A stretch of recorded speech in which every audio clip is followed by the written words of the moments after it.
So then live. Hold on.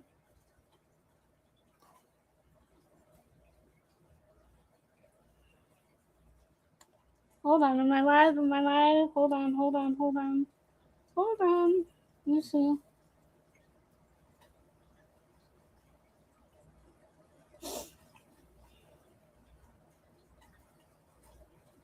Okay, I'm live. I'm live. I'm back. Hold on.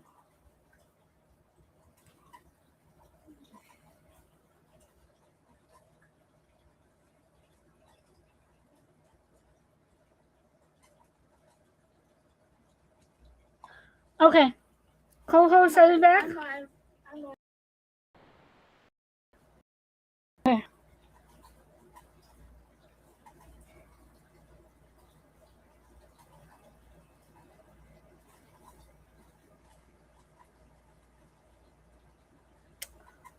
Co-host, are you there?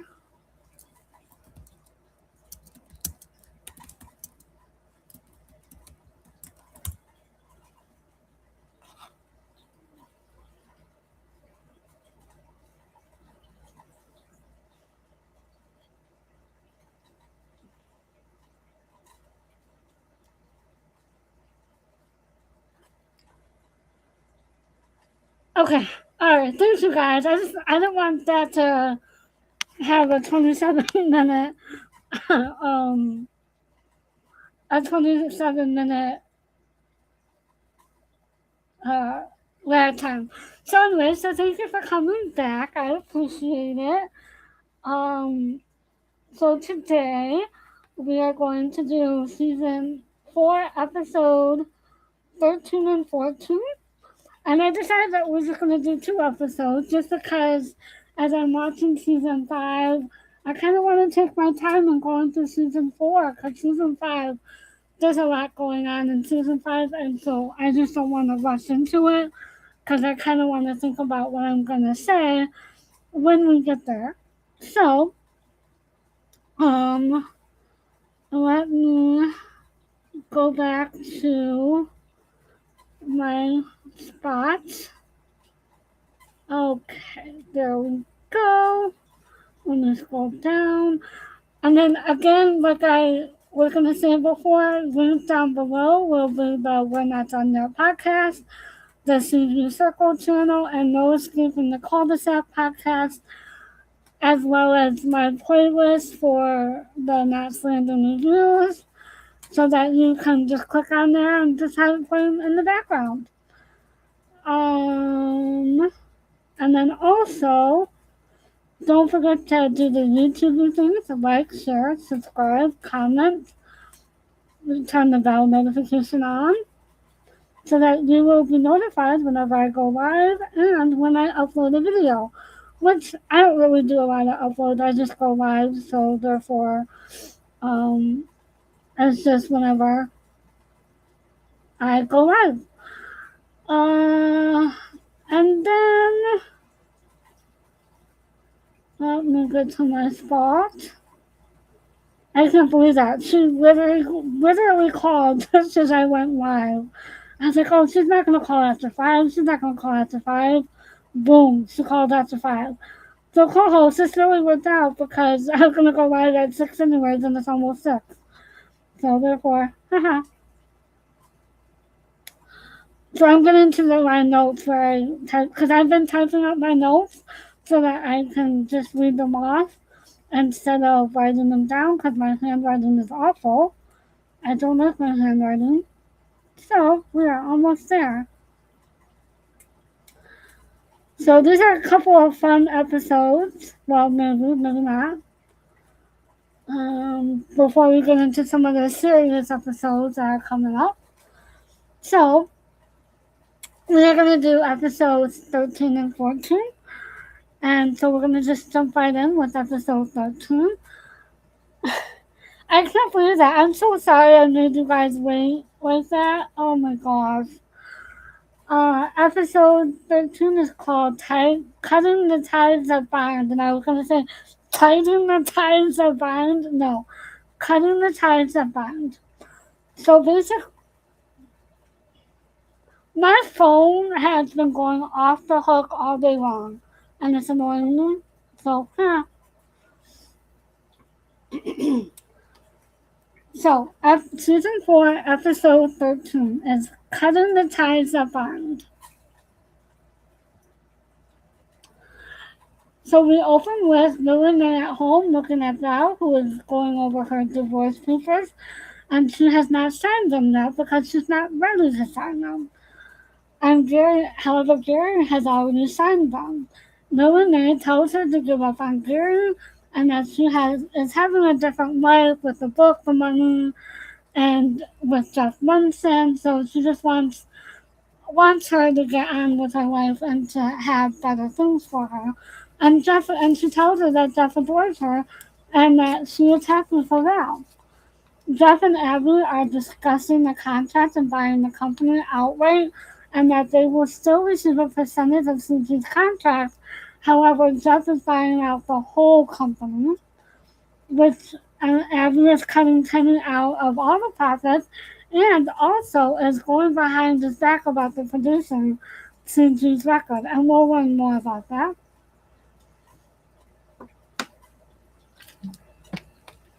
And then there's a Wicked Abby, because she likes to call herself Wicked Abby, so she's being wicked again. And Gary does not know about to what extent the deal is with Munson yet.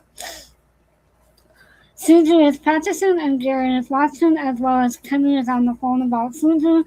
Kenny and Gary end up fighting about the songs that will be on the album. And CG is feeling uncomfortable, however, she is not sure what she needs to do at this time. She tries to break up the fight and then leaves the rehearsal. Basically, she's just frustrated. And then we go into the kitchen at Daniel's, and Richard and Laura are talking about Laura going back to work. And Richard does agree to it, while, however, they are fighting about Gary and Kenny fighting.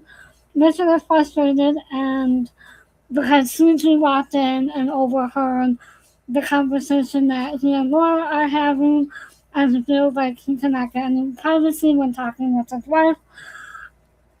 Laura goes out into the dining room and apologizes and wants to be CG's friend, and CG agrees. So this is a really sweet moment when Laura and CG become friends. Abby and Westmont meet in person, and they are going over the contract from Jeff, and that she wants to protect themselves from any legal issues and getting the profits.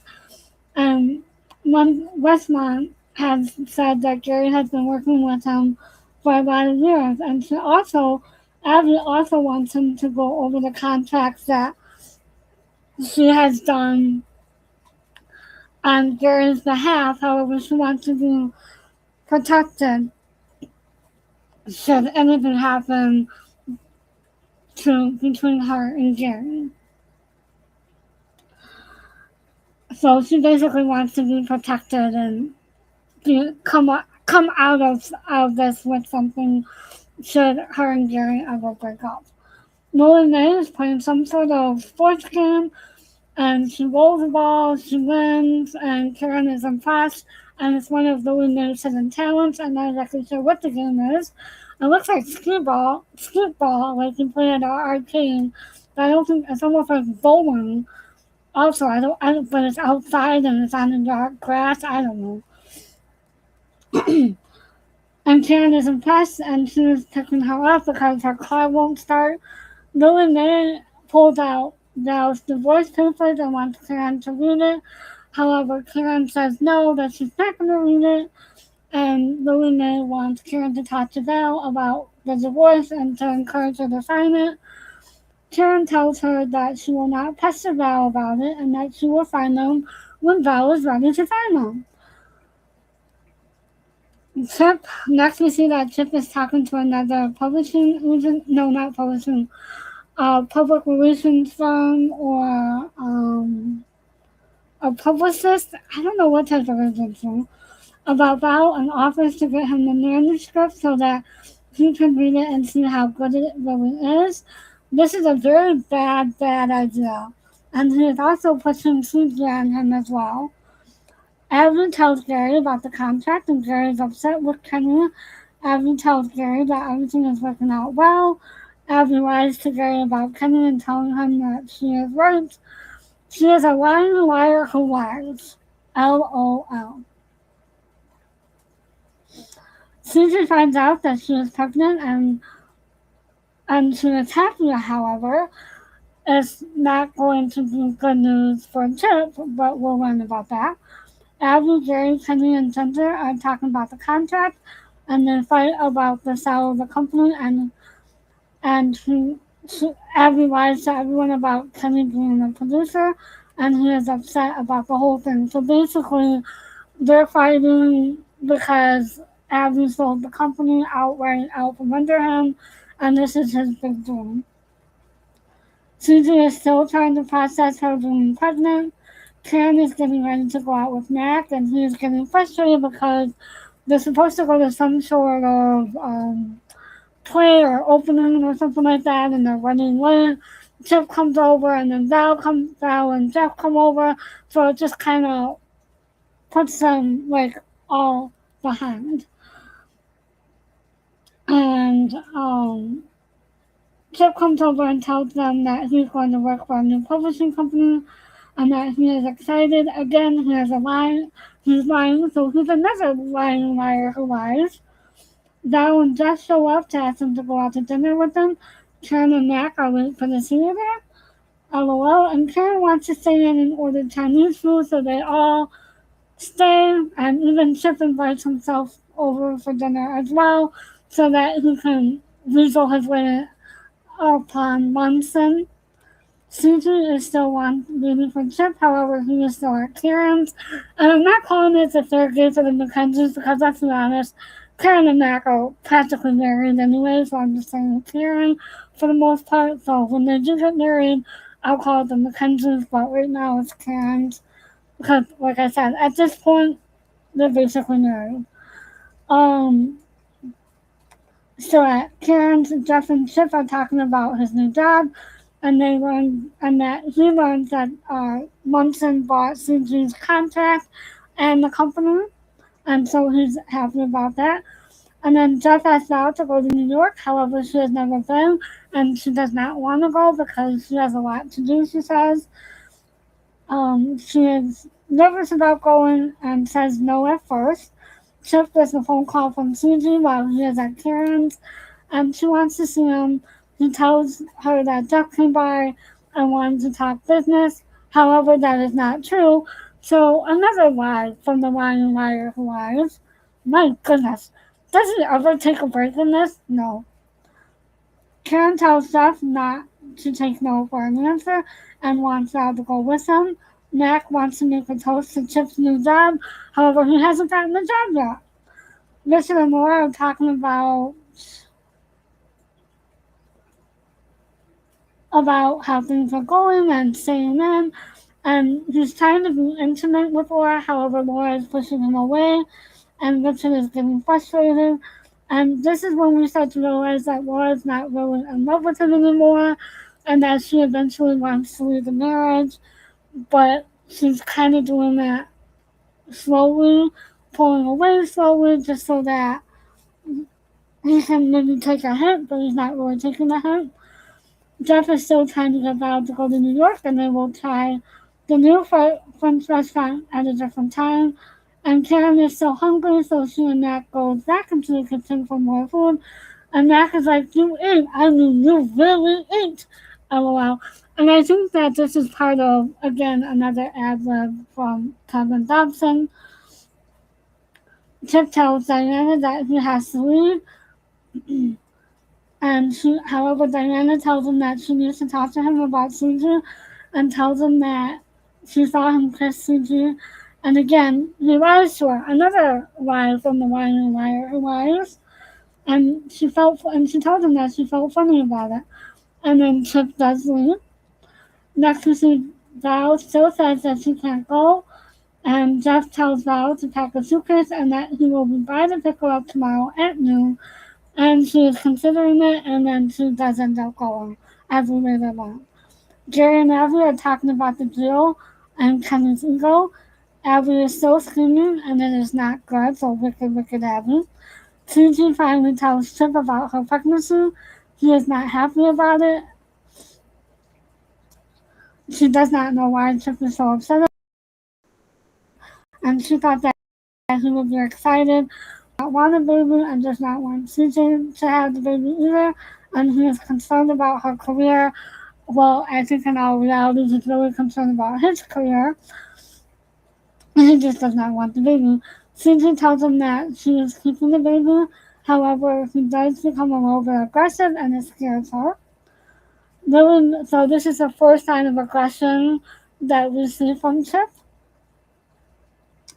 Michelelee is helping Val get ready to go to New York with Jeff, and she puts Val's divorce papers in her luggage. Val asks her if Val asks Michelelee if it's all right for her to go to New York with Jeff, and Michelelee says that she is happy for her. And when Val finds the divorce papers, she tells Michelelee, "Well, no, I'm not going." However, she does end up going. Michelelee still encourages her to take the divorce papers, and she puts them in her purse. Susie comes over to talk to Laura about things, and she is upset. Richard is starting to become concerned about their friendship. Gary is so upset about the deal Abby made and concerned about how Susie is going to take the news. Gary will go and tell Susie about the contract before Kenny does. Susie and Laura are talking about her contract, and she asks Laura if Laura likes Chip and how everyone wants him to be up all the time. And then she tells Laura that she's impressed with Laura's life and how Susie is driving herself crazy. Richard brings in coffee and snacks for them and then leaves them alone to talk further. Jeff and Val are in New York, and Val is still unsure about it. And then Jeff takes her out on the town. They go, and I'm kind of like cutting it. These scenes a little bit short because there's not really a lot to it. Jeff and they go to a little restaurant that Jeff's dad used to work at, and tells her about all the good times that he had, and about the fact that they held the funeral at the restaurant because he worked there for so long. Uh, Jerry goes to talk to Susie about the contract, and they are at their notes. However, they don't start talking about the contract. They just barely talk about it. Actually, I don't even think he mentions it at all. Gary asked Susie if everything was okay and if she wanted to talk. And they talk about how they're friends and how they almost became more than that. However, they did not. And then as they're talking about things, Kenny walks in and assumes that they're talking about the contract. But Gary tells Kenny that he's pretty paranoid about things and that he just wasn't willing to listen to what Gary had to say. Chip goes to Susie in the dressing room and asks if she told Laura about the baby because she saw Susie's car over at Laura's, and she tells Chip that no, she didn't tell Laura, and that she's going to have the baby no matter what, and walks out. Abby is trying to call Jeff about the contract, however, he says that they will go over it tomorrow. So basically, he doesn't want to interrupt his night with Val. Val proposes a toast to a new life and they kiss. Then the next morning, she ends up signing the divorce papers after all. So I think that Michelelee and I thought, yay, Val. Diana is over to see Chip, and he is talking to Michelelee about Chip and about how good he is and how amazing he is at his job and doing things for Val and Susie. However, that's not true. Chip goes into Val's room and finds Val's manuscript and takes the first two chapters to make copies to give to his potential new boss. Goodness, a lying liar who lies. Who would do that? Who would just go into someone's room and take their things? That's rude. And their personal thoughts. That's rude. And hold on a second. Hold on.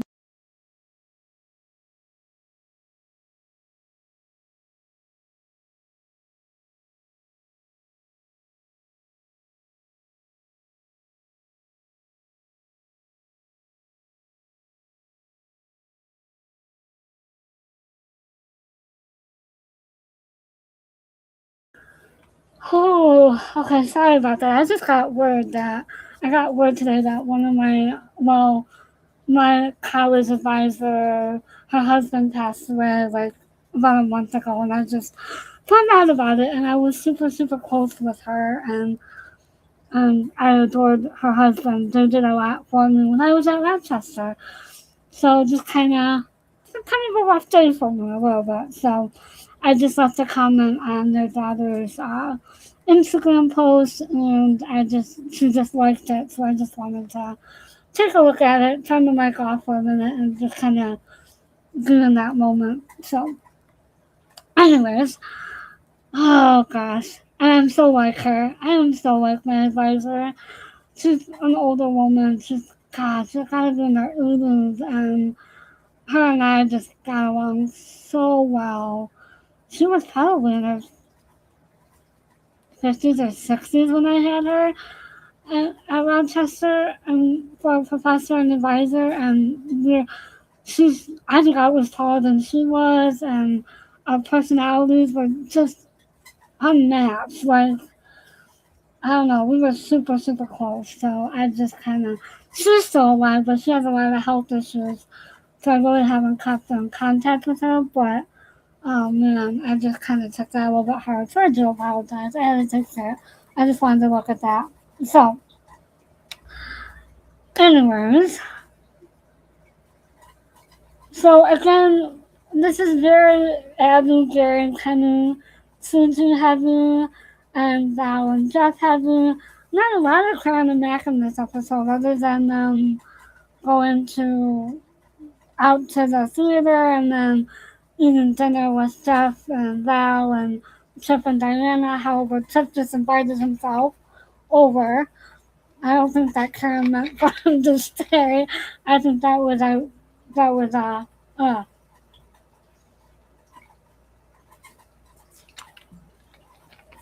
And from the sounds of it, Karen didn't really want to go to the theater anyway. That's just my opinion. And I think that, we're starting to see the first of Chip become aggressive and not wanting the baby and telling Suji what to do. However, why do men think that they can tell women what to do with their bodies? Just saying. You can't do that. No. And again, I think that this is a pulse on American society because this was in the 80s and men did think at that time that they had a right to tell women what to do. I mean, we saw that in season 1 with Karen and Sid. So they're still kind of playing on this and still trying to get the word out about this. Like, this is still an issue that women do have a choice. And even though it takes two to make a baby, it's a woman's body and it's a woman's prerogative to do with what she wants and what she thinks. Because I'll share this. My friend was pregnant. My best friend was pregnant. I knew that she was pregnant before she did. The baby was not very healthy, and the baby was not going to make it, so she ended up having to be induced. She delivered the baby. It was not a viable pregnancy, so therefore that is hard. So for her to make that decision, she made the decision based on what the doctors told her. I mean, so if it's for health reasons, and we're facing that today, and today's society, like, we're still facing that. It's still relevant to today's society, and we'll see this storyline kind of carry out throughout the next couple of episodes. And so I think that this is still a real important story to get out there and to talk about and to say, hey, look, this is my body. I can do what I want with it. If it's gonna harm me or the baby, then I'm gonna make the decision on my own, no matter what. And there's nothing that anybody can say or do to stop me. Now, if my friend decided to go full time with the baby and have the baby anyways, then she could have. But she made that decision. And I'll be honest, I think my mom had some difficulties when she was pregnant with me. And people were telling her what to do. when she was pregnant with me. And she said, no, I'm not going to do that. And look where I am today. They didn't know what kind of life I was going to have. They didn't know how I was going to turn out, but my mom still rolled the dice and had me anyways. And I think that everyone who said that to her kind of like ate their words a little bit. And she was still friends with them, but she was a lot of her feelings. But then when I was born, and they all loved me, they all thought I was a Chinatown. So so and I was born in '81. So imagine this. This came out when did season? Hold on. When did season 4 of knotslanding come out? Hold on.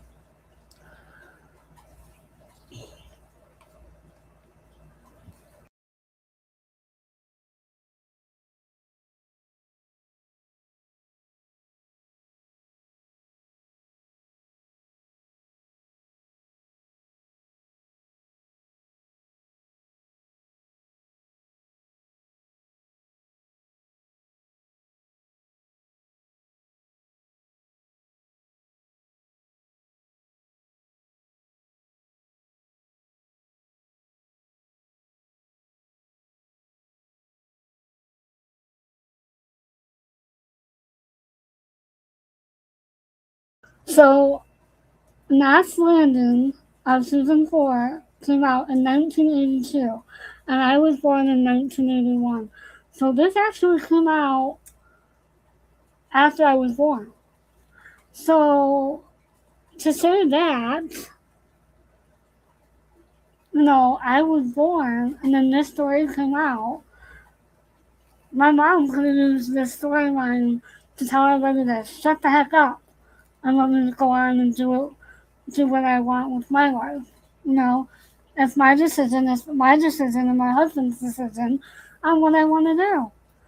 And I can't say that about my friend because my friend wasn't married at the time and she wasn't with the guy anymore, and it was a bad relationship. So I would say kind of sort of along the same lines as Gigi and Diana and Chip. So I think that in both of those instances, both women made the right decision for themselves.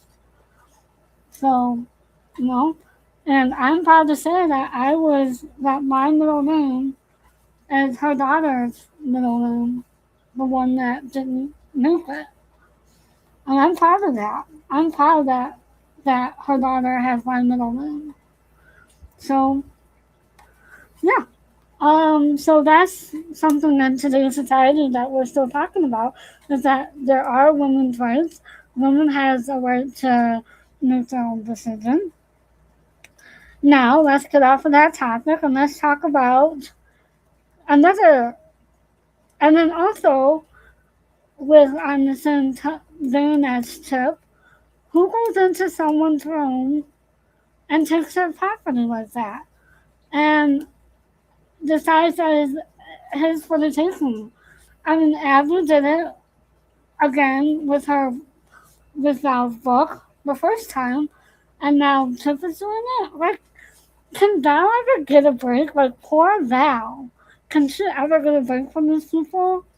I mean, come on. And then what? Oh, don't even get me started. What happens in the next? Well, not this next episode, but the episode that we'll go over tomorrow.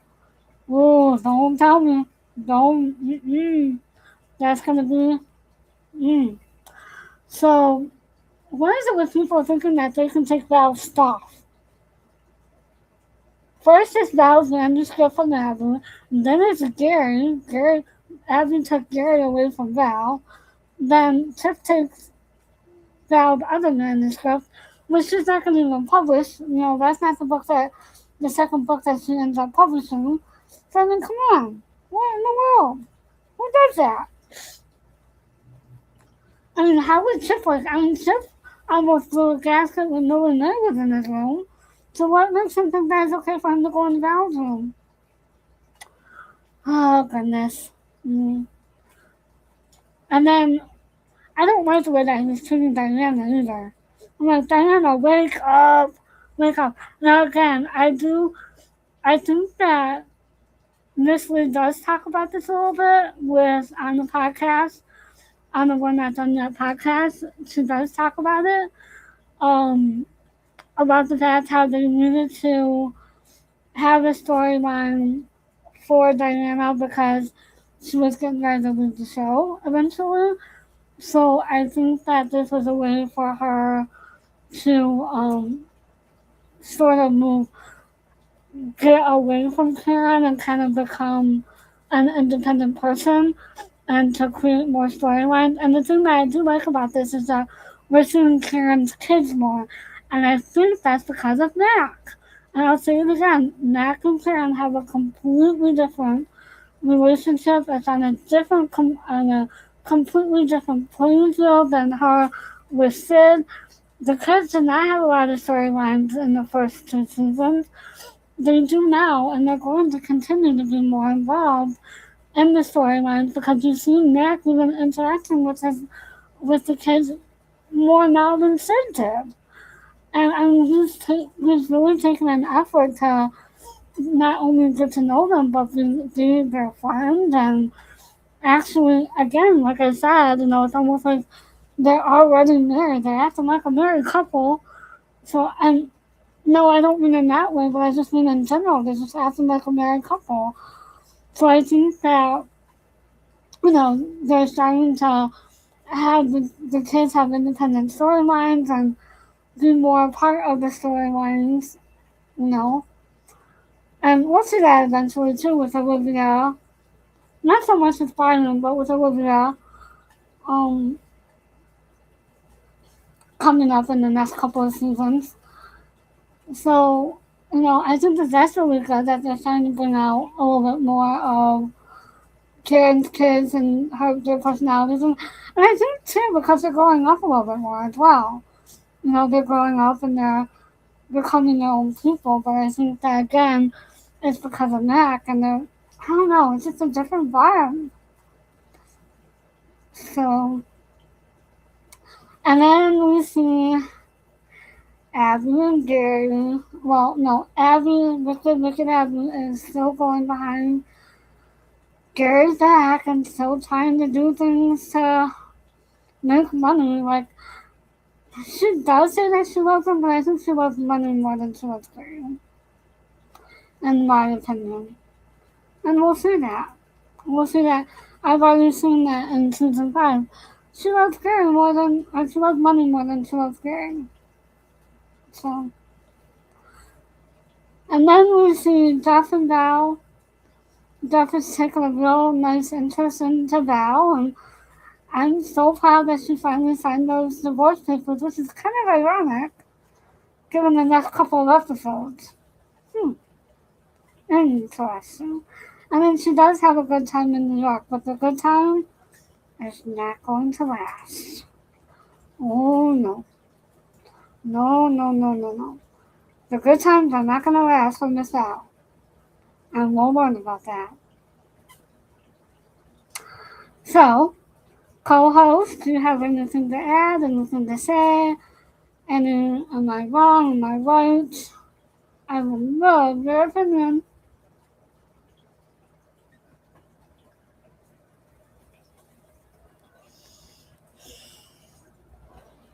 Okay. Hmm.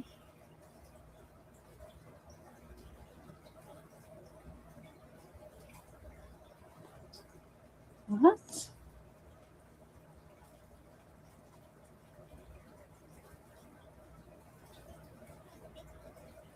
Hold on 1 second.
Okay, side note. What has this world come to? Like, seriously. If you, if anybody out there that's listening to this and is suffering from anxiety, depression, or anything of that nature, please seek help. Please get help. Please. I just saw something that one of my friends from Tennessee posted about something that happened here in Michigan. And I'm not going to say what it is. You can Google it. It's in Ottawa, Michigan. I'm just like so flabbergasted. Like, what is this? See, this is why I like to watch Knotslanding or Dynasty or Dallas or Full House or Different World or anything of that nature because it reminds me of the old times. Back in the day, back when life was simple. And I just had a conversation with my boss who I was on the phone with, during the first live about how kids are so different in today's world. And I'm thinking, and she's saying, because we were talking about my brother and how he's an older who's having his second daughter. He's 42, he's 43 years old. 40, yeah, 43 years old. And expecting his second daughter right now. And, like, when we were growing up, life was so simple back then. But nowadays, kids have access to everything. And I don't think that that's just always a good thing. But my boss is saying, like, okay, yeah, maybe kids are resilient. They know a lot more than we did back then. And I don't know if that's such a good thing. I really don't know. Because if a kid has social media and can open it up and see what I just saw on social media from someone that I know who lives in Tennessee is posting about it and about something that happened in Michigan, that scares me. That terrifies the crap out of me. But that's just my opinion. But then I see that how small my circle is because I'm friends with someone who I have connections with other than Knotslanding, but she is a widow of one of the actors on Knotslanding. So I'm friends with her on Facebook, but I know her through other people. So my circle is so small. So that's a good thing about social media, but then there's also a bad thing about social media. It's connecting me to people that I would have never connected to. It connected me to Taylor One, which I didn't know who she was. I didn't know who her grandmother was for like about 6 months until after I followed her. Connected me to what I call my ranch family. I love them to pieces. I just got a comment on my post yesterday about seeing my niece on Saturday, and one of a very good friend of the family was like, and the wife of the former ranch hand on the Weatherwind Ranch was like, Linda, we miss you so much. I mean, so yeah, social media is good, but then it's also bad. So again, we're seeing this, and I'm going to tie all that to Knotslanding eventually because we'll talk a little bit about yesterday's episode again with the video games and how those are coming out. Were coming out while Knots was on and they were sitting there playing video games back in the 80s and 82. I'm just like flabbergasted with what I just saw. Oh, so I just want to go back to a simpler time. I don't know about y'all. I just want to go back to when our kids got sent outside and told to be home at nighttime before the street lights came on. Back when we had to use our imagination to play back when I would play dress up with my cousins in my bedroom. I don't want to be little, but I do want the simpler times, and I do want to be able to open up my social media and not see what I just saw. But, fun fact, co-host, you know Jason Cox? Are you friends with him on Facebook? Because, funny thing is, he was only 10 minutes away from where I lived. Today. And I left him a comment. I said, oh man, I wish I would have known. Then you could have come by and seen me. I'm like 10 minutes away. Goodness, so that's what social media does. Then I could have really met him in person and been like, give him a big old hug. Oh, you don't know him? Well, he's the one that does the Heart of Texas that recorded Taylor Lynn on her album. Yeah, he was only 10 minutes away from my house today. He was I'm not going to say where he was. But yeah, he was only 10 minutes away. And I'm friends with him on Facebook. And then there's someone else, Mike Ellis, who I'm friends with on Facebook, is also friends with this Christy Adams, who is friends with one of the widows is a widow of one of the actors on knotslanding, who I am now friends with on Facebook. So my circle is becoming very, very small. Don't ask.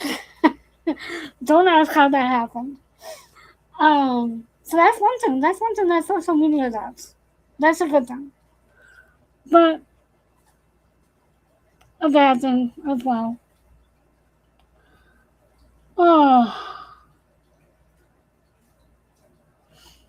So, and then let's get back to knotslanding, shall we, on episode 13 and finish that. I know, right? Isn't that crazy?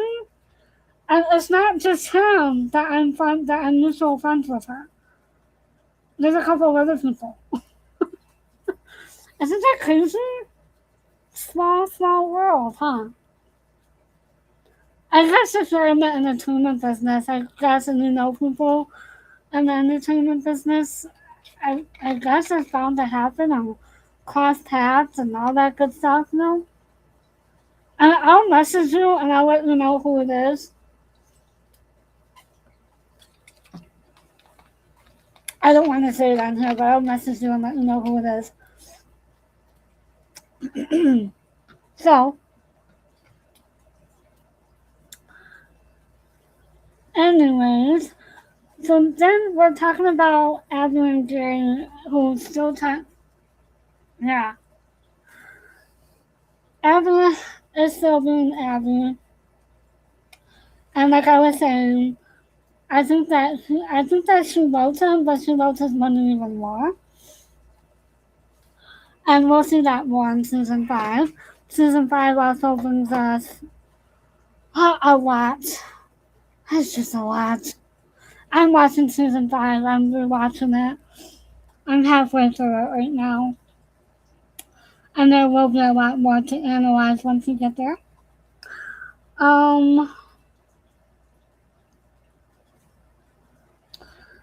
So, and I think that what Abby did, and I put this in the next episode, so maybe I'll talk a little bit more about it.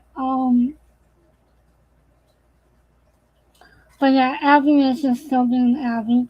And she's coming off of this good deed that she did for Diana, but then she's turning around and cutting Kenny out of the deal and coming between Kenny and Kenny and Jerry. I think is awful.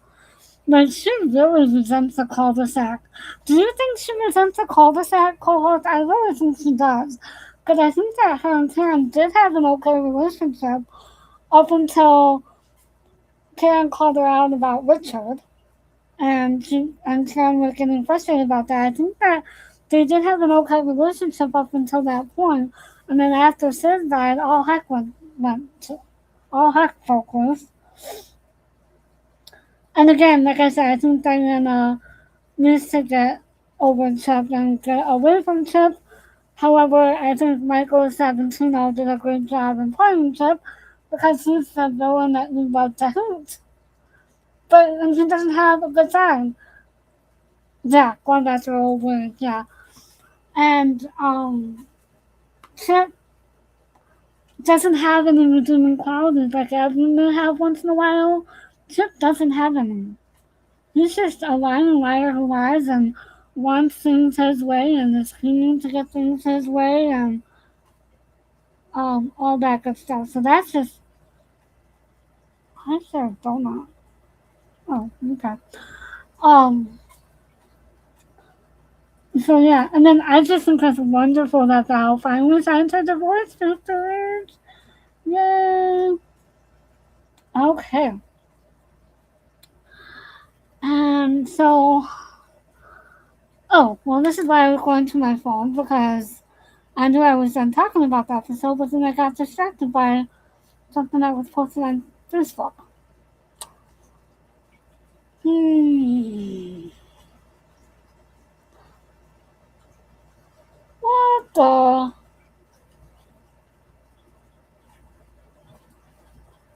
Hold on a second.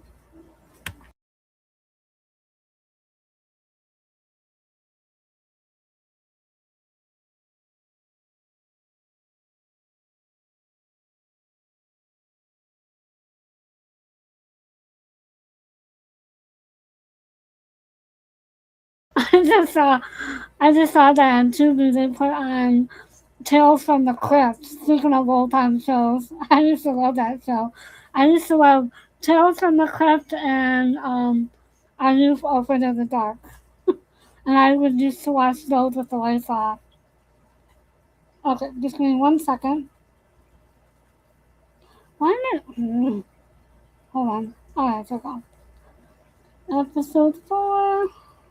Alright, I'm just gonna go see if there's anything I want to play from this episode. I don't think so. Let me see.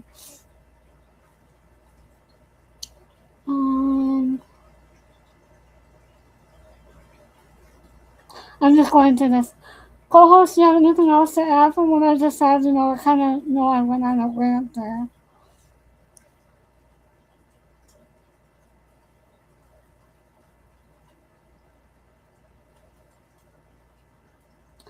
And don't worry, next episode is a lot more of Mack and Karen. Alright? And again, this is in accordance with YouTube series policy. Guess what? Guess what? Guess what? Guess what?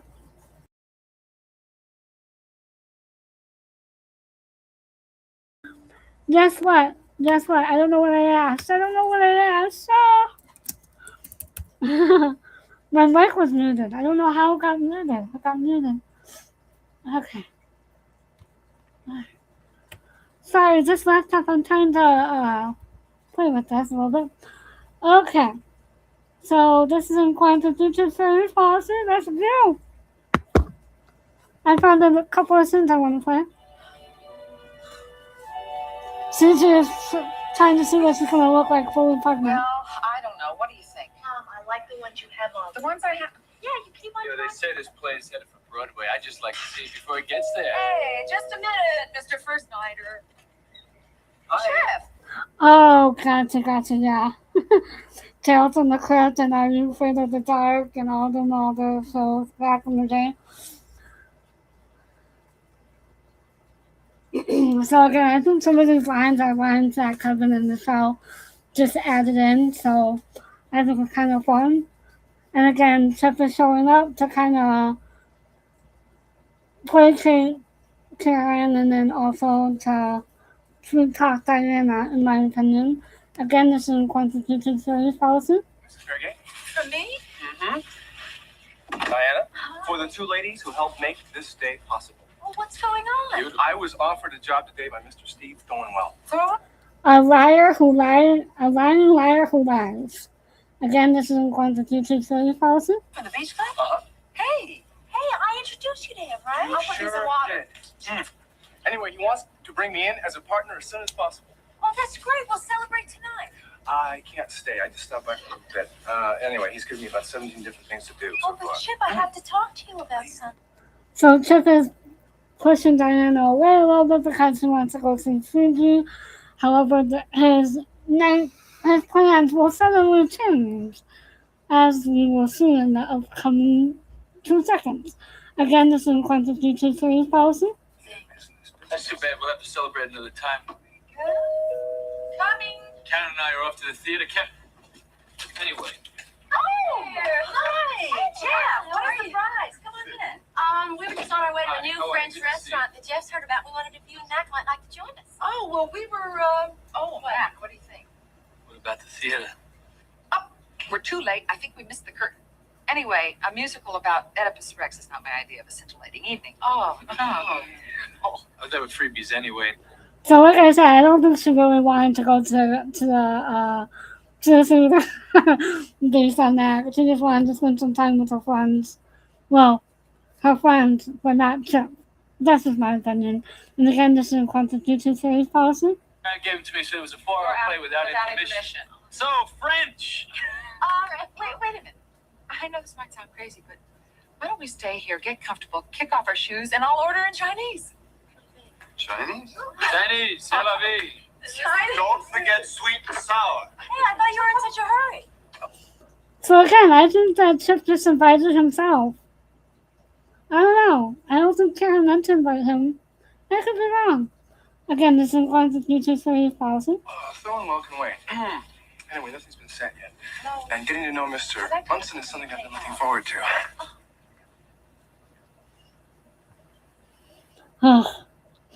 Again, I say lying liars or liars. I'm not going to play the rest of the scene because it's just about going back and forth between Karen's house and Chip and Suji and all that.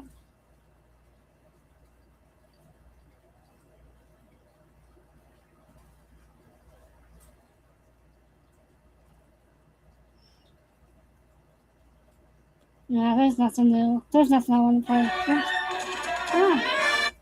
Oh, hold on, sorry. Alright. Okay. So that's that episode. Again.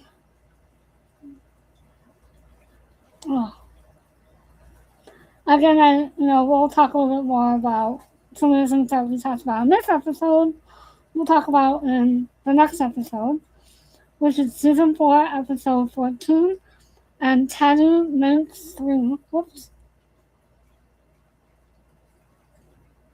Bear with me 1 second.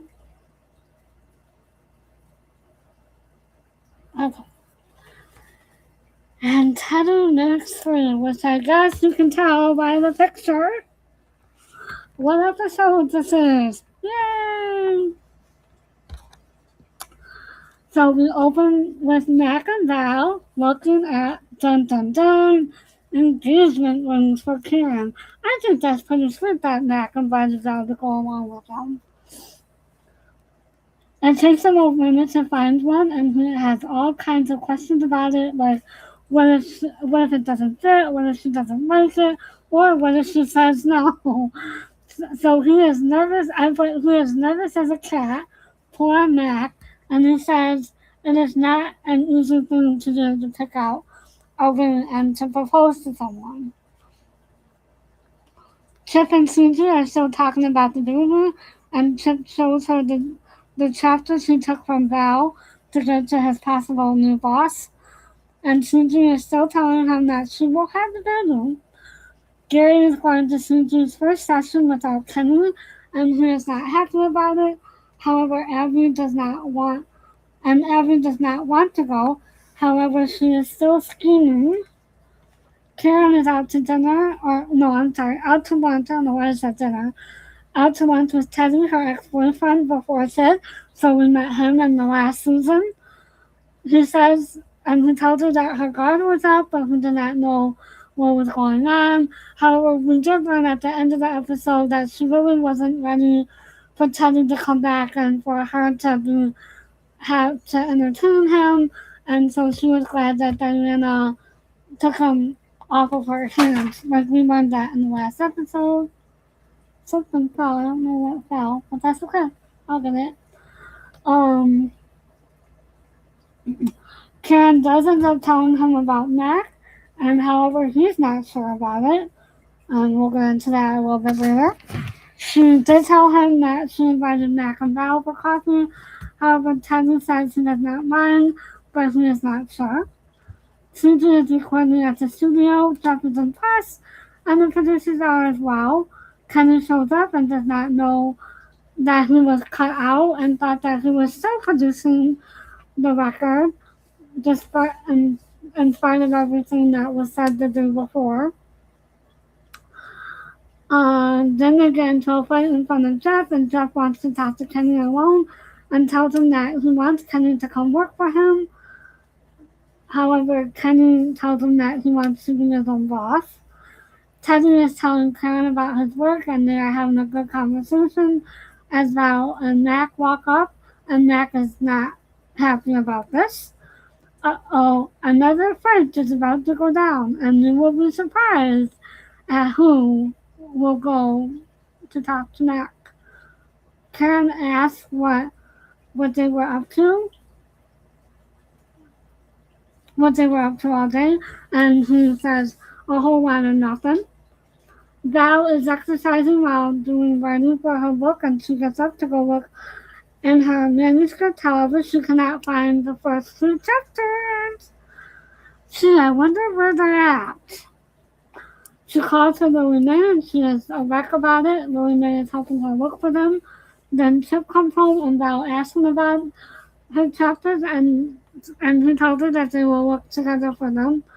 Dun dun dun. Karen and Mack are sitting on the couch in the dark with the fire going.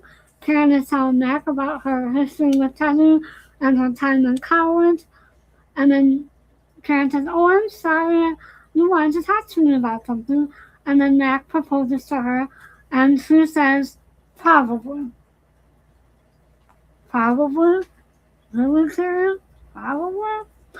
Karen tells them that they need to talk to the kids about it, and that there's a lot that goes into it. However, basically, it's not like she was on her own when she got married to Sid. There's a lot more at stake here, and she's also concerned about getting hurt. Mack was hoping for a yes, and he could have handled a no, but he doesn't know how to handle probably. And he says, "Well, the answer is simple. If you love me, it's a yes. If you don't, then it's a no." And he asks her, "Do you love me?" And she goes, "Yes." And he goes, "Okay, see, it's easy." And she goes, "But probably."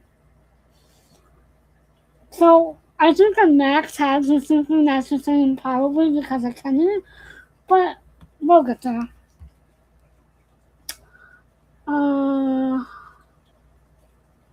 It's the next day. Mack is at Val's talking about what Karen said the night before.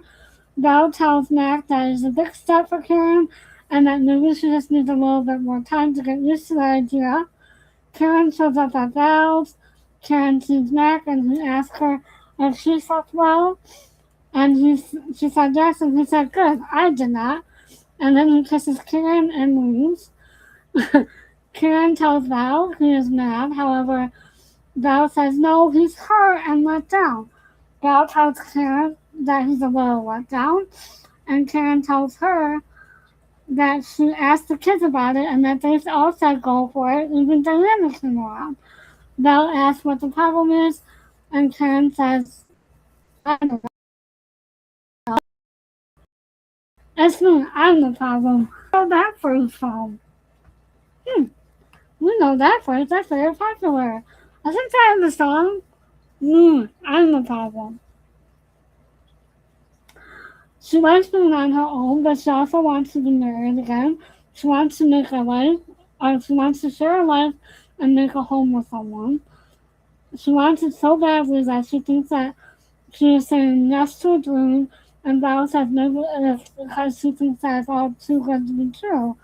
And Val is just trying to encourage her, being her best friend, and telling her to kind of go for it, and that Val knows that Karen loves him, and Karen knows that she loves him, but she doesn't know what. Gary is exercising at the beach, comes in, and he tells her what happened at the studio. Well, no, this was typed as this about what happened at the studio. Abby makes it worse and is coming between Gary and Kenny, and then Gary feels guilty about it. So basically, what I wanted to say before is like Abby is coming in between Gary and everyone at the cul-de-sac, and you can kind of see that. Teddy, Chip, and Diana are sitting at the dining room table at Karen's, and they are talking when Karen walks in, and she is surprised to see Teddy there. He invited them to go to a closing dinner with him. However, Karen does not want to go. Teddy is a fan of Chip, however, Karen is not in agreement. Karen asks Teddy to go to talk in the kitchen, and she tells him that about Mack proposing to her, and she tells him that she said probably. And then Teddy asks to give them a chance. Karen tells him that she loves him as a friend, nothing more, nothing less. She says last year it was too soon after Sid died, and he was a wreck after his divorce. Karen does not know what to say, and she said, don't say anything and just let it happen. CG is talking with Laura about what is happening, and she wants to cheer CG up. However, they come up with 3 different ideas to cheer her up. I'm not going to say it because it's not YouTube friendly. Richard comes in talking about money problems and that she's paying so much money for a gym membership. CG wants to leave, however, they tell her to stay while they are fighting, and then eventually she does get up and leave. Everyone is at Karen's for dinner, and Mack is giving Teddy a hard time.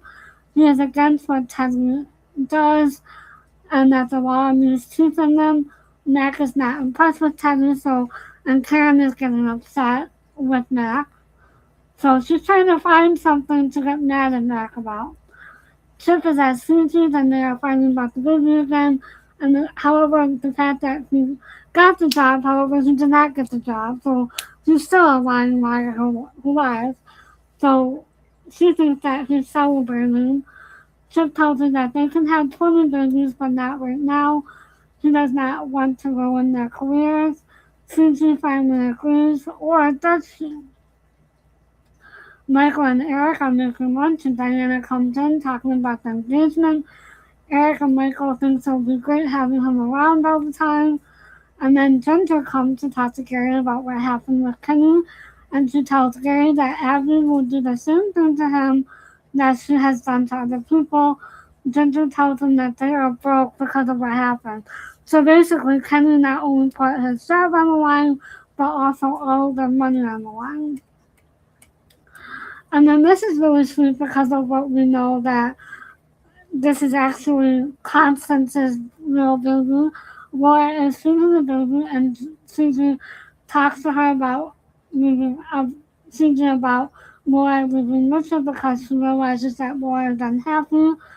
And then in judgment, and then she thinks about wanting to keep the baby now that she's seeing Laura wanting to branch out on her own and do everything. Val is still writing her book and finds the papers and calls for Lily that she is still concerned that they were out of her sight, and she just has a funny feeling about it. Kenny and Teddy are talking about the evening that the event that they went to that night, and then this is when Karen and Mack get into a fight. She gives him the room back from Mack. So basically, what happens?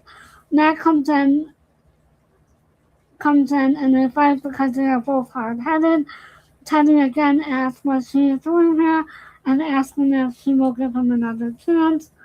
And Mack wants to go to talk to Karen in the kitchen. She asks what the matter is with. He asks what the matter is with her. Karen tells Matt that she does not want to be married, and this is what going to be married is going to be like. And then he asks for the room back, and she visits him, and then she goes back upstairs. Karen and Val are talking about Val's book and that she does not trust Chip. Karen is distracted by what is going on with Mack. Val realizes that she is distracted. Karen does not know she wants to marry him because it will be like living in jail. Val knocks some sense into her and tells her not to eat and listen to Val. Um, Val tells her that Mack was hurt and tells her that she's being silly and tells her that Mack might not forgive her and to tell her the truth that Val just might not forgive her either. Basically, because Karen is kind of sealing her own fate with what she's doing right now. Karen goes to talk to Kenny because he feels guilty and wants to clear the air. Alvin does not agree with it. Again, is driving a wedge between them. He shows up at Kenny and Ginger's, and Ginger does not let him in.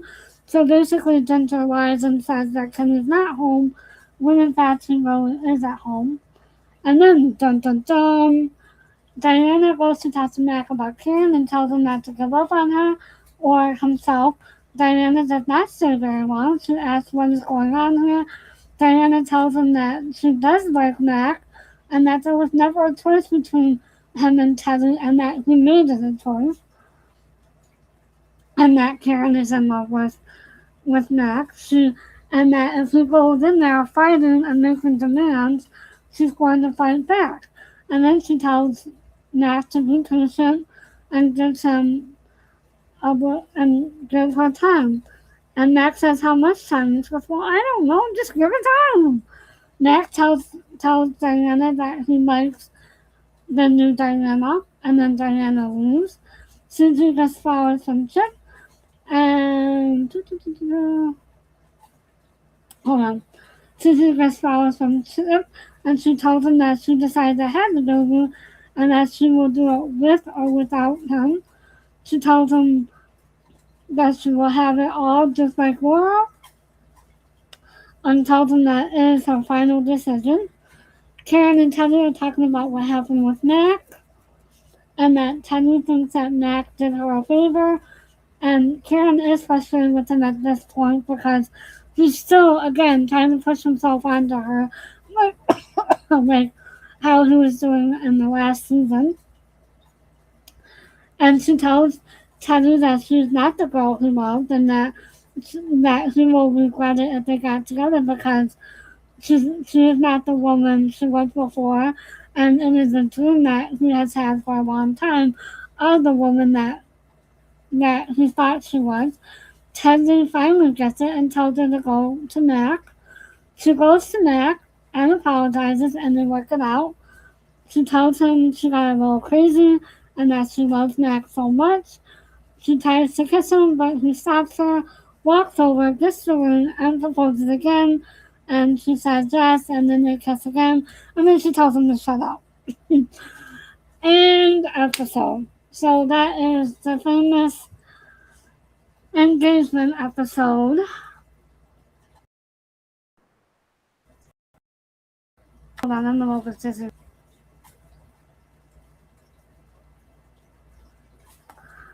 So, this is very Karen, Mack, Teddy heavy.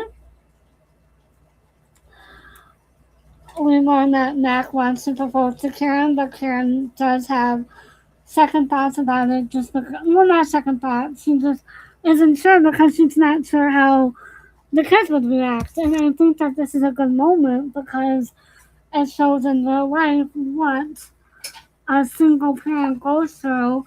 Well, really what a mother goes through when she's thinking about getting remarried. And back then, it was mostly women because a lot of men who didn't necessarily lose a spouse the way that Karen lost her spouse, but they lost him because of divorce. Usually the mother is with the children 24/7, so men didn't necessarily have to really talk to their children about it, but I think that, the told him that she needed to talk with her children about it, I think was really sweet. and again, the kids have um, more storylines, more scenes. They're involved more in the stories, which I think is really good.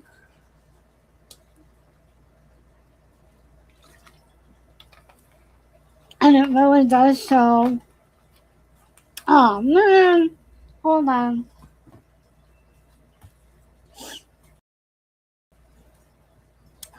And it really does show how a woman who is in Karen's situation does deal with it, and does show the fact that she loves her children so much that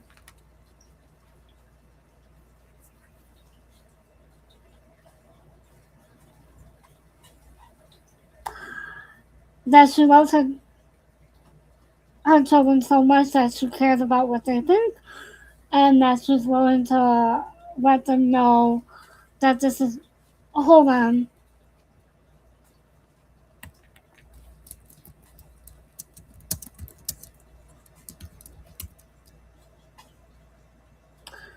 Oh, and that she cares enough to ask them what they think about it and include them on her decision.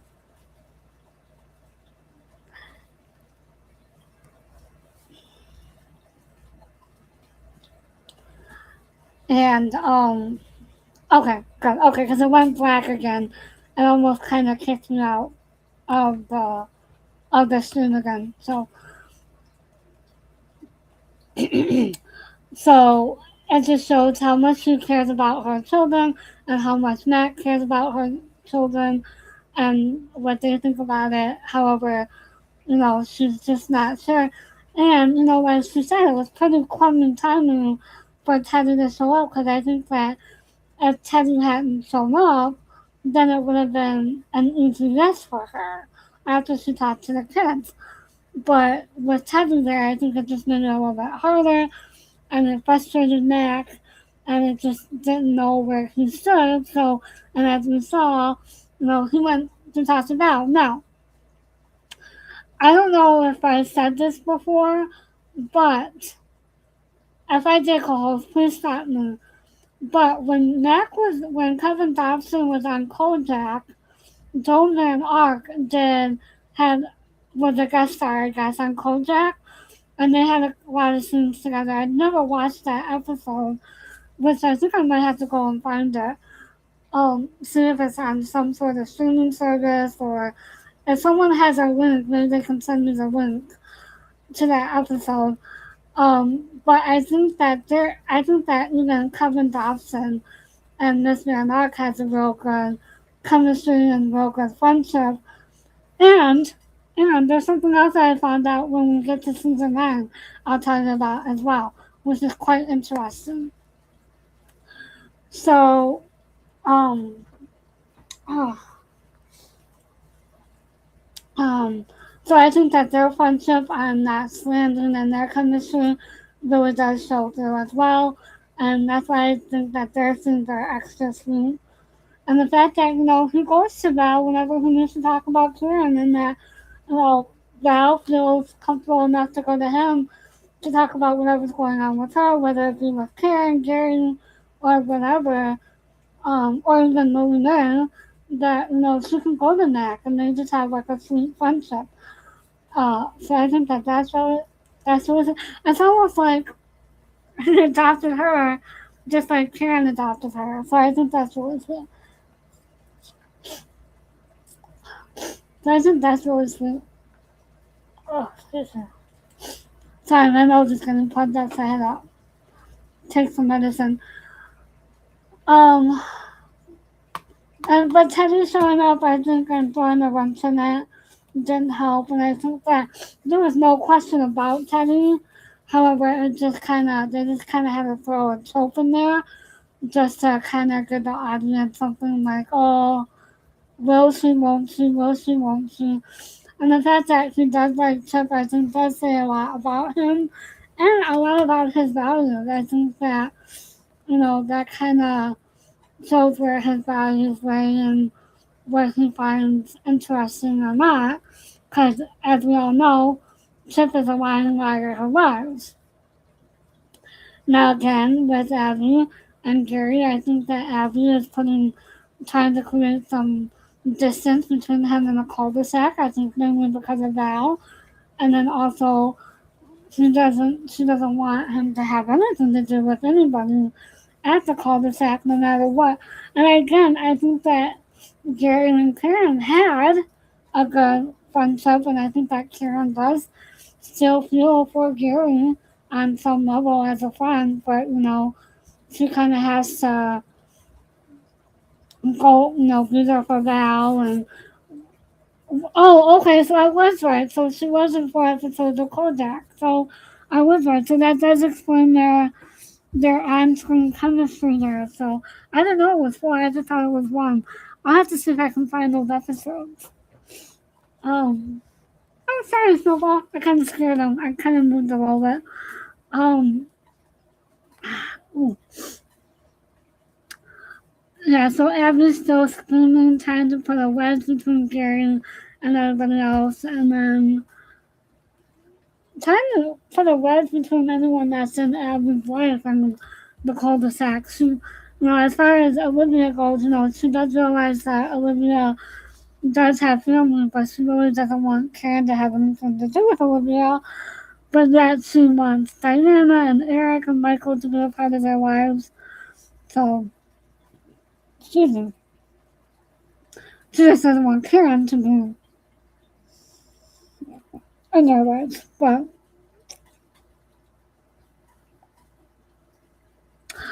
oh, okay. Okay. Cool. I'll have to see if I can find them. Let me see. And the fact that Ginger goes in there and tries to tell Gary about Abby, I think is really sweet. And then the fact that Gary tries to go and talk to Kimmy is very sweet. I think that that's really nice. And then the fact that, Val found her papers, however, we all know where they were, but Val doesn't. And then we kind of sort of learn what happens in the next episode.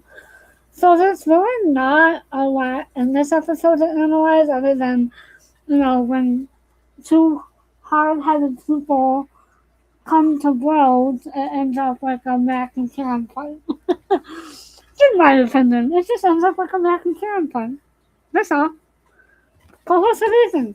I think when two hard-headed people try to get together, well, and the chemistry is so strong, part of that chemistry is that they're gonna fight.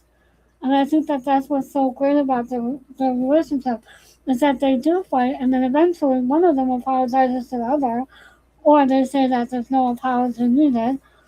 So therefore, as we'll learn, well, no, not in the next 2 episodes, in the next 4 episodes, where things kind of come to head a little bit, if you will. Trying to think. Co-host, is there anything else major that I missed? Oh, I think it's really good that Susie finally stood up to Chip and told him that she was going to keep the baby no matter what. He didn't get aggressive with her this time, however, he doesn't agree with her. But he didn't get aggressive. And again, Chip is a lying liar who lies. So I don't think there's anything else major in this episode, because we don't really see Jeff in this episode.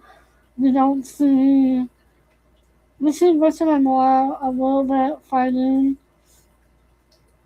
And then we see CG and Laura talk, which is that going to be a major part coming up in the back half of season 4.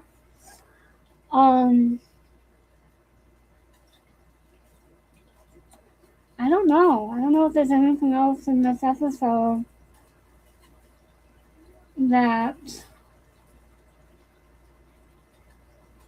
I can add or that I can analyze. I just think it's great that, other than the fact that, again, like I said, back then it was harder for women who were single, who were in a relationship, and, like Karen said in the last couple of episodes, where she was like, it's gotten to the point to where they either had to get married or break up because you're not dating just to date.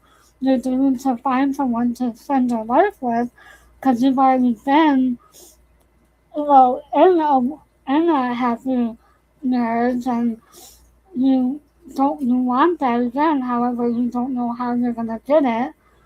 So, and she's right, you either have to break up or get married and you're not in a relationship like when you're a teenager or in college, just to date, it's something more. And I think that once Mack finally realized that, I think that's when he kind of got it together.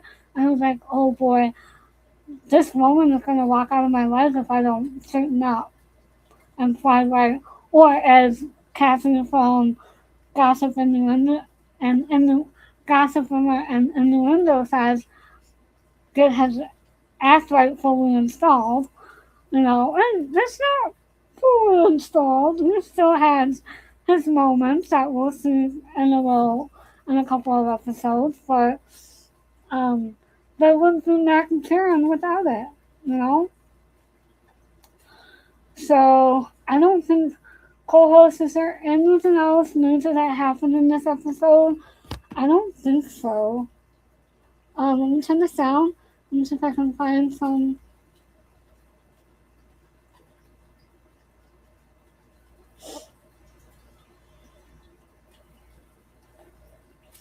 I'm not gonna play a lot of scenes with Teddy because I think the way that Teddy pushes himself onto Karen is kind of gross.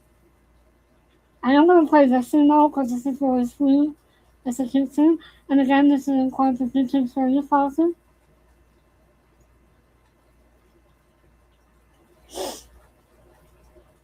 Hurry, relax. Wherever they are, we'll find them. I really grew up by knowing him. Well, what?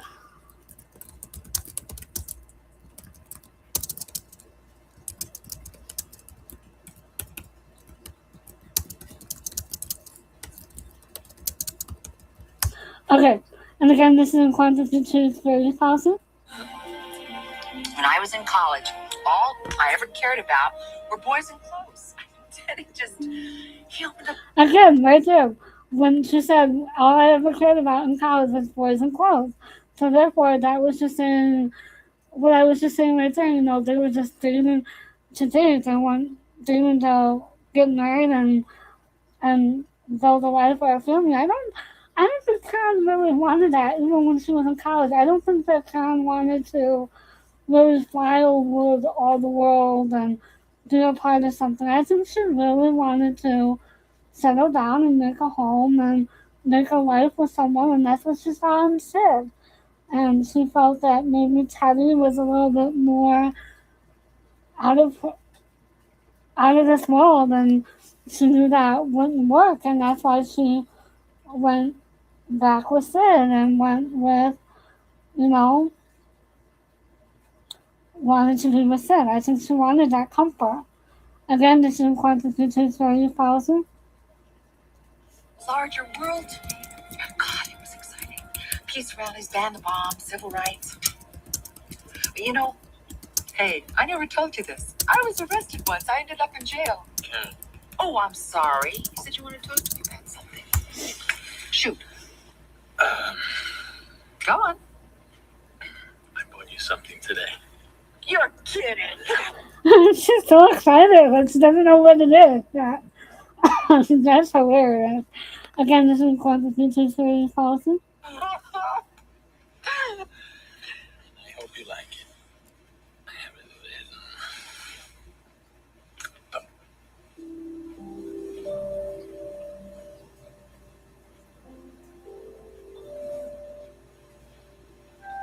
It's beautiful. I don't know if you heard her say it, but she said it's beautiful. She kind of whispered. I don't know how loud it is. I don't know if you can hear it, but she doesn't know. She's kind of flabbergasted. She doesn't know what to say. And I think in this moment she goes out of Karen and into Michelle a little bit. But that's just me. Again, this is in accordance with YouTube's radio policy. If it doesn't fit, we can have it fixed. Oh. Karen.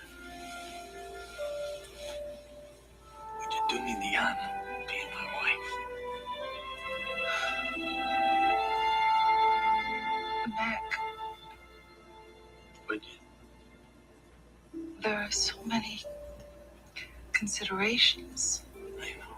I mean, the kids, it's a big step for them.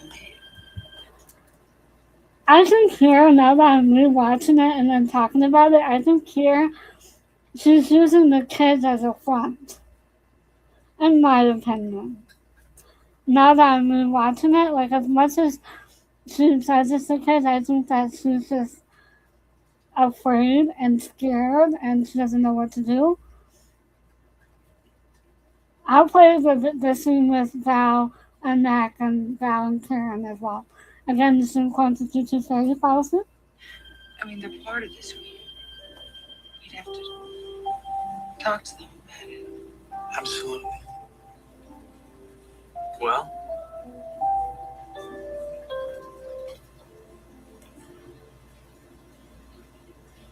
Probably. probably. Yeah. Probably. But she smiles about it, so I think it's still a yes. It's still a yes. Come on, Mac. Take the smile probability and let's move on. Again, this is constitution 30,000. I was hoping for a yes. I think I could handle no. I don't know how to handle the problem. Oh, I'm sorry. I mean, it really is a lot more complicated than it seems. Oh, no. It is because. It's not complicated. But you. It's simple. So you either love me or don't. So again, I think this is some of the scenes where they kind of worked out in Michelle's dressing room so that they could have a little bit more meat to it, just to show like what a real couple would go through and what they would do. So I think that this is really sweet, and I think it's awesome that the producers and directors and the script writers let them do that. And that's a part of how Kevin Dodson was in general. I think on any set, from what I hear, is he was like that. So again, this is an constitution service policy. Love me, yes. Don't love me, it's no. Do you love me? Yes. See? Simple. So we married, right? Probably. So she gets him to say yes. He gets her to say yes, but then she still says probably. But again, like I said, she's smiling when she says it. So I'm like, come on, Mac, take it and run with it. Come on. Hello? Sorry, a lot of people are going live right now, so if you hear that ding, that's my YouTube channel coming saying, so-and-so's live, so-and-so's live. I got a commercial. Okay. Alright, hold on. Okay. So this is the next scene with Mac and Val. I want to play this. Hold on. I want to play this as well, like I said. Hold on. Whoop. And again, this is in constitution service policy. Probably. Now, what the hell does she mean by probably, huh? She's a pretty strong-minded woman. How come she can't make up her own mind? Well, it's a big step. You don't think I know it's a big step? Huh? I've never been married before. Believe me, I know it's a big step. Just his mannerisms are so like off the wall. Like, you know, Miss Lee has said before, you never knew where Mac was going to come from and what he was going to do or how he was going to act or what he was going to say. And he kind of like looked at the script like, oh, okay, this is the general idea. Okay, I'm going to do whatever I want with it. That's what it seems like. It just seems effortless with them. So, as he's saying this, he kind of leans down and makes a joke and gets back up and walks around and finishes. I think that's really sweet. Again, this is in Constitution Service Policy. Okay, well, I'm sure she was just overwhelmed. Overwhelmed? Sure, she was overwhelmed. She was so overwhelmed, she said probably. She probably meant no and didn't have the guts to say it. Oh, come on, no, I don't think that's it. How do you know? Well, because I know. So Mac is thinking that she meant no, but she didn't want to say it. But that's not true. We all know that Karen loves Mac. Mac loves Karen. Come on. Get with that, Mac. And again, this is in Constitution Service Policy. Karen, when she means no, she says no. Well, then what does she mean when she says probably? She means that she just needs a little more time to get used to the idea. Probably. And there, Val says, probably. So again, I think that was something that totally threw him in, like, probably. And then she gets up. And Mack says, probably again. Again, this is unconstitutional change policy. And what am I supposed to do while she makes up her own mind, huh? I'm sort of a one proposal kind of guy. I don't think I can go through this again, but I know. Val, I have to talk to you. That roll. Karen. Dun dun dun. Again, I think that the friendship between Val and Mack is very sweet. And the fact that Mack feels comfortable enough to go talk to Val. Even though that Val is Karen's best friend, you still feel comfortable. So they do have like a friendship outside of Karen. I think that's really sweet. Again, this is quantity to series policy. Hi. hi. I was just leaving. Did you sleep well? Yes. Good. I didn't. Excuse me? He's mad. There's Michelle coming out instead of Karen. Again, this is quantity to series policy. Well, see, I was with him when he bought the ring, and he was just so nervous and so excited that I think he feels a little bit let down. I asked the kids what they felt about Mack and I getting. So again, this is where I think that she was trying to use her kids as a front because I think in the back of her mind, she knew that Diane and Michael and Eric were all going to be in agreement with it. But the fact that, she wasn't sure, she's just nervous herself, I think, and she didn't know what to say in the moment, that she just needs to think about it. That's my opinion. Again, this is quantity to series policy. Married. Yeah. I told them to lay the feelings on the table, to be completely upfront with any difficulties they'd have with the idea. And they had no problem with it at all. They really thought it was a terrific idea. Even Diana came around. Well, Karen, what is your problem? Oh, I don't know what the problem is. Alright, see if you recognize this. Isn't this in a song or something, or a TikTok trend now? It's interesting how things come full circle. Again, this is quantity to series policy.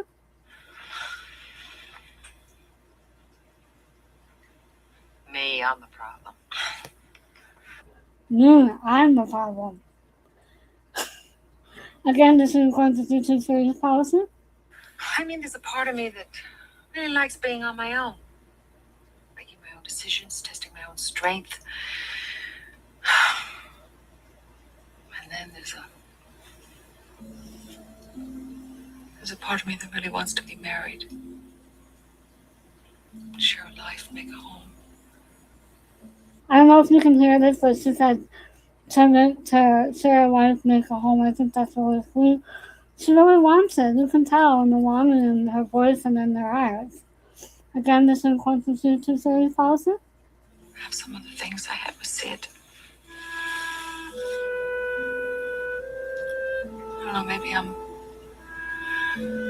I'm afraid to say yes because I want it so badly. Afraid of saying yes to a dream. I don't think that you would.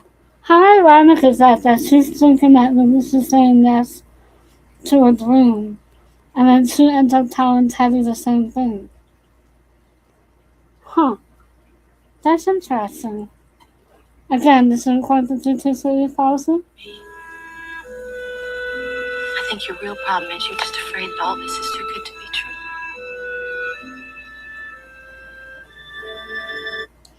Oh, that's really sweet.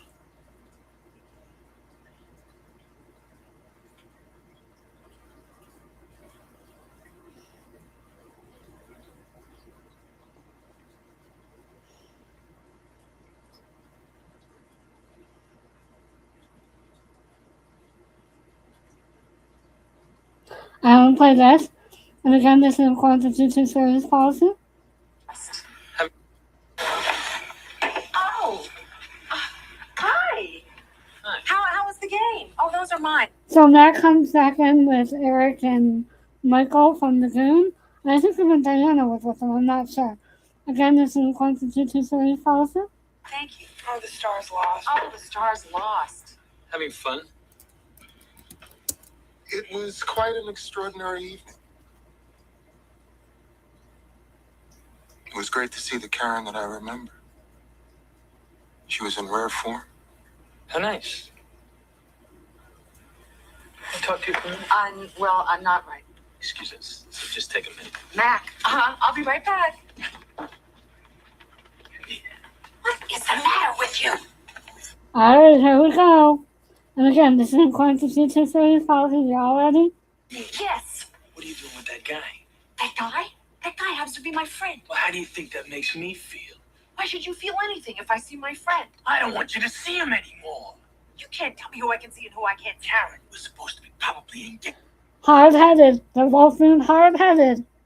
Again, this is Quantum 223 policy. First of all, we are to you is going to What? be like. What? Then I don't want you You around. just don't do. See him anymore. You can't tell me who I can see and who I can't see. Sorry, I had to go back because I kind of skipped by accident. So again, this is Quantum 223 policy.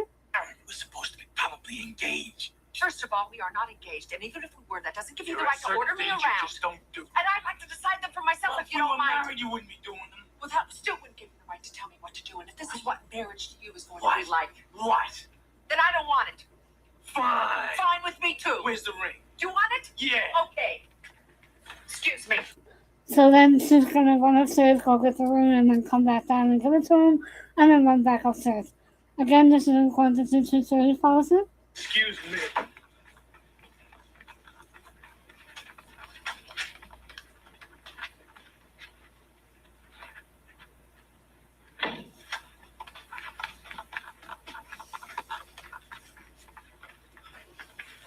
Good night.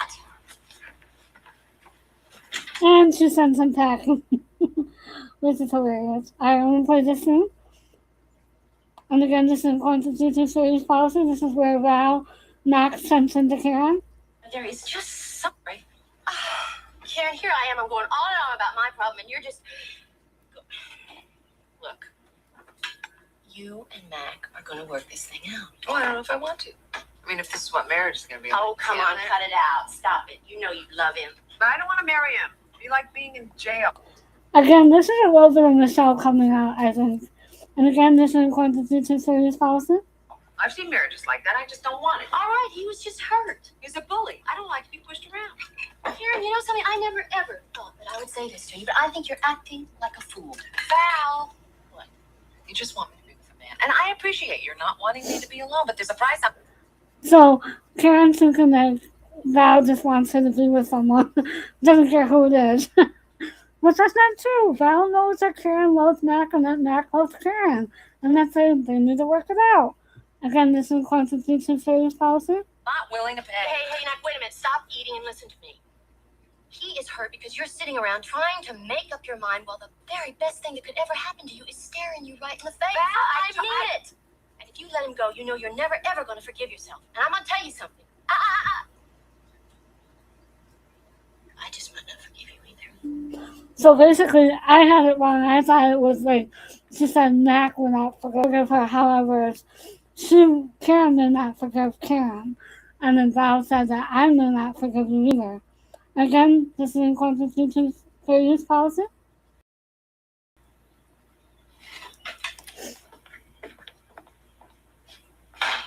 Are you eating?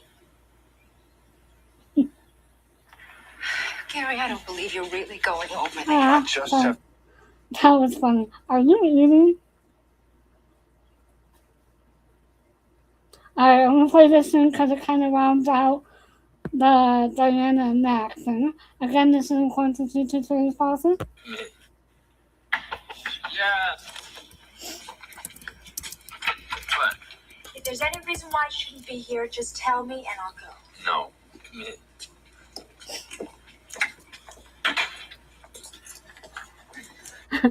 Diana's kind of looking around just to make sure.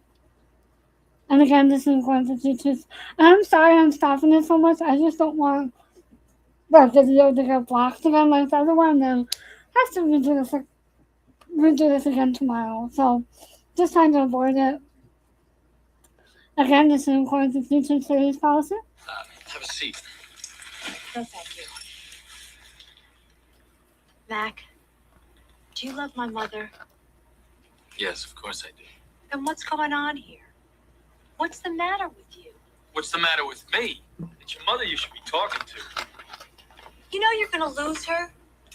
And just because you don't realize that you already have her. So Diana's trying to make Mac see that Karen does love him no matter what, but she's being stubborn and hard-headed about the fact that she said probably, and that she was hanging out with a friend, which was also, I can kind of see it, an old boyfriend that she was once in love with, or maybe probably in love with, but, you know, he's just being hard-headed about it. Again, this is according to future series policy. Wait a minute, Diana. Wait a minute. You don't even like me. No, I do like you. But that's not what matters. Because I'm not the one who has to marry you. She is, and she wants you. Does she know that? There was never a choice between you and Teddy. You turned it into a choice. Diana, So she's trying to tell him that there was never a choice.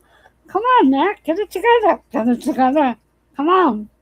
She's trying to knock some sense into him, just like Val was trying to knock sense into her. And I think that maybe in the background, you don't know this, that maybe Val and Diana kind of got together, came up with a plan, and Val would talk to Karen, and Diana would talk to Mac. That's a good thing. Again, this is according to G2 series policy. She's in love with you. Do you think her feelings are going to change just like that? I don't know. The way she's been acting lately? If you go charging in there, making demands, she's going to fight back. Even if she agrees with you, that's just the way she is. You've got to be patient and give her some time.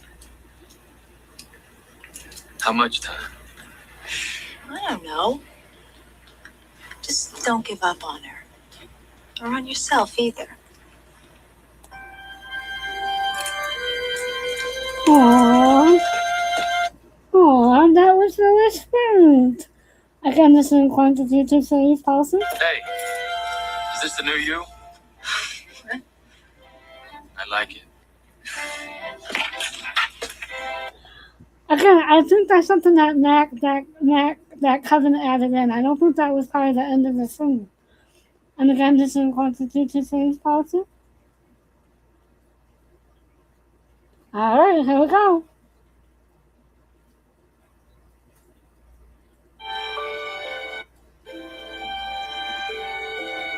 Again, this is according to G2 series policy.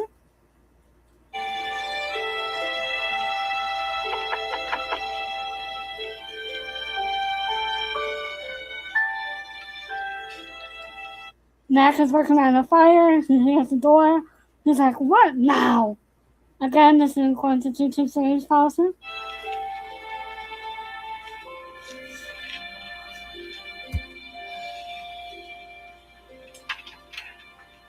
All right. So I got a little crazy. We both did. I can understand why you got so upset. It was the timing. Teddy arriving when he did. But Teddy was never the issue. So she's trying to reassure Mac that it wasn't because of Teddy. It was because of her. Again, this is according to G2 series policy. I don't care about Teddy. Not the way I care about you.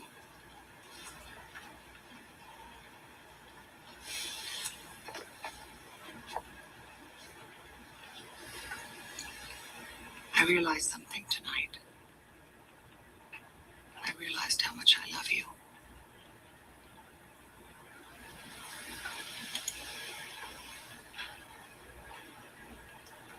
I love you.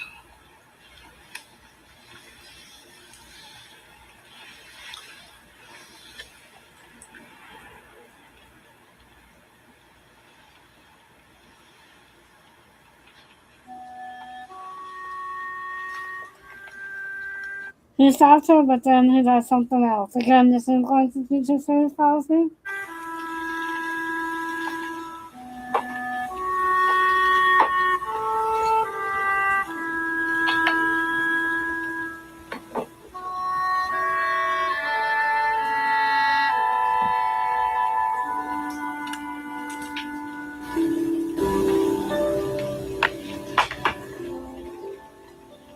Now,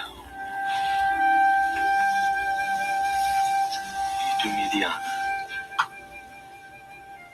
being my wife. Oh. We're gonna fight a lot. Oh, probably. Again with the probably. Oh, again, this is going to feature series policy. That's so silly. I get mad. I can't help Oh, it. oh my It's part of my goodness. passion for teaching. Oh, it smells so good. Oh, Matt. Oh, Serious. Matt. And then she tells him to shut up. So she said probably again. Well, it's the fact that, he said that they're gonna fight all the time, and she goes, oh, probably. So there you go. Can you guess what the next episode is? Dun dun dun.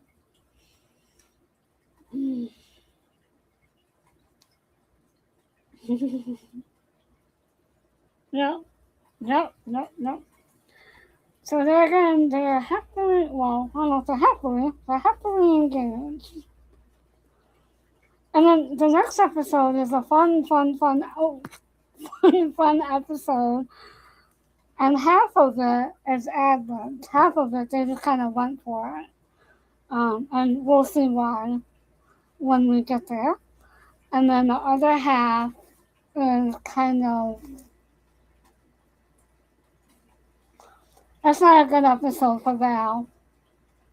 And we'll get there. We'll talk about it. Yep, it's the wedding. The wedding that is ad-libbed.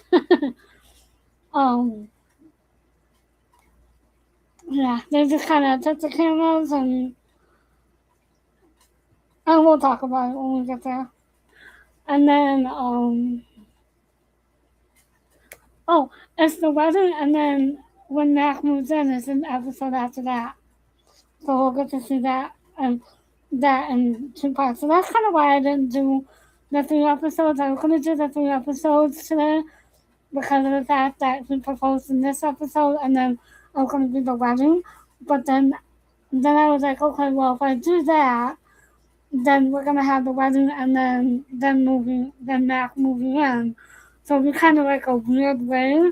So then this way, I can kind of culminate the wedding and Mack moving in and all that, and that can kind of round out that storyline.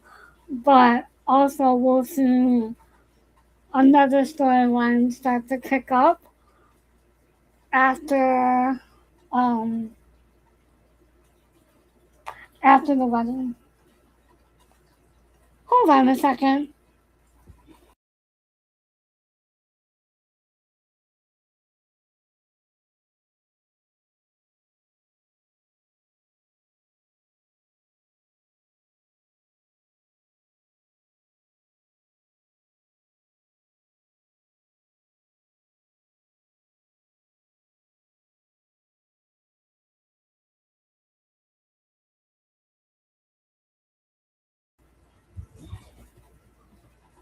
Okay, I'm back. Sorry about that. My phone's been going off all day. I'm sorry.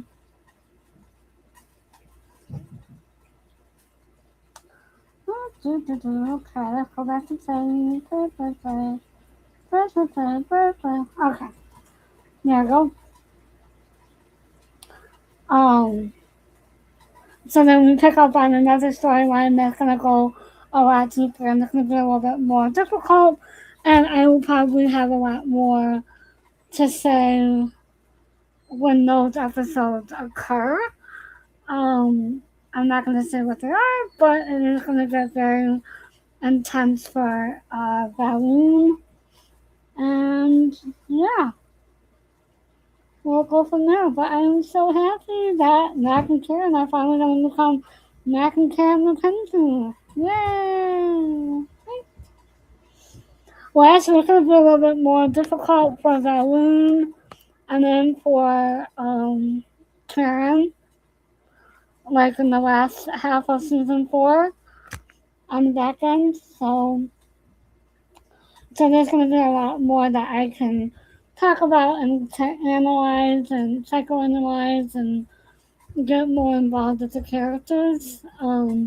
There's going to be a lot more of Laura and Richard in these next couple of episodes, as well as a lot more of Gary and Kenny and Abby.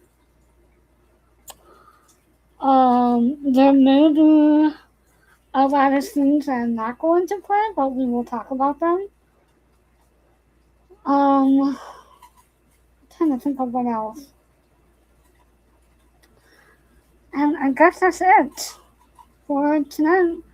Co-host, you got anything else to add? I think that was a really sweet way to end the episode after I got sidetracked quite a bit today on a couple of tangents. And again, this is all in accordance with YouTube series policy. Any clips that I played was in accordance with YouTube series policy. Let me see.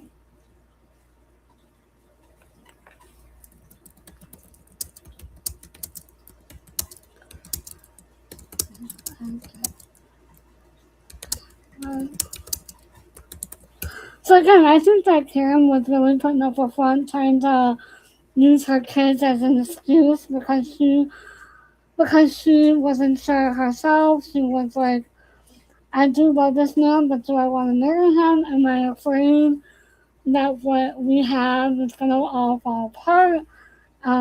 Does she really love me? So I think that she was just using the kids as a front for her, because obviously the kids were all for it. So I don't know. What do you think, Cole? Do you think that Karen was using her kids as a front?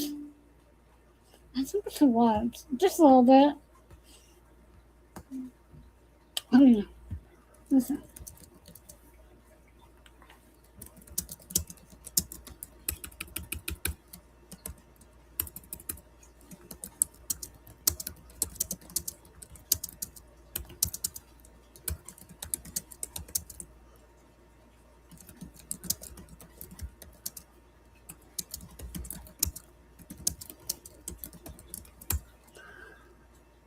I'm just typing in my question because I know that I'm ahead of what you're hearing. So if I didn't mention that, that's why.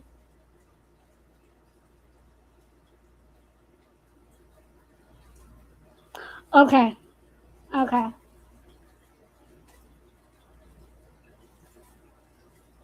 That's okay. Yeah, that's what I think too. I think that she was using her kids as a front. Because I'll be honest, when my grandmother's side, both of them, when my mom's mom passed away, my grandfather got married pretty quickly after that, and he was a lot older than Karen and Mack, and he didn't have any kids at home. But again, it is sad people who have been married will get married a lot faster after they lose a spouse, and not necessarily to divorce, but other ways that they lose a spouse, they tend to get married a lot quicker. Because, like I said, they're not dating to do; they're dating to look for someone. And I think in my when I went to my undergrad, like I kind of talked about my undergrad a little bit with my former advisor and her husband passing. When I look at my undergrad, I went to a Christian college for my undergrad, and a lot of the girls there would be there to get their MRS degrees. Do you know what an MRS degree is? It's not a master's. They were there to get married and to build a home and a life and to have kids because that's what they wanted in their life. However, a lot of them are divorced now. So, there is something to say for getting married young and then they end up in divorce. Yeah, I don't know about that. But that's just me.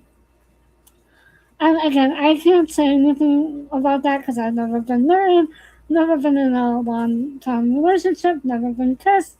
So there we go. That's it. That's that. So, but I did watch my mom go through this. My mom was dating just for companionship. She wasn't necessarily ever going to get remarried. She didn't want to.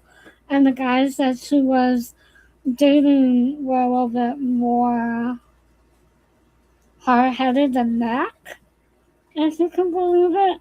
And they wanted things their way, or they didn't want to walk in to be a stepfather, or for whatever reason. So, and it just didn't work out. And so it just got to the point to where she just didn't want to marry anyone. She couldn't find anyone.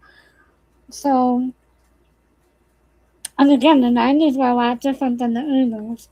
We lost my dad in 93, so therefore it was a lot different in 93 than it was even in 1982. So, there you go. So, as always, link down below is the We're Not Done Yet podcast, which they will be releasing an episode tomorrow, or I think it's like around midnight or 2 o'clock in the morning or something like that. They'll release it tomorrow.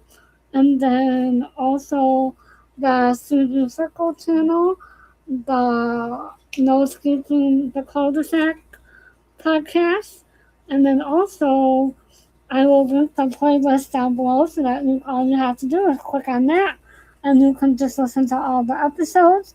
And I do have it listed as a podcast now, so you can also go to the podcast and pull it up that way. I'm trying to think what else.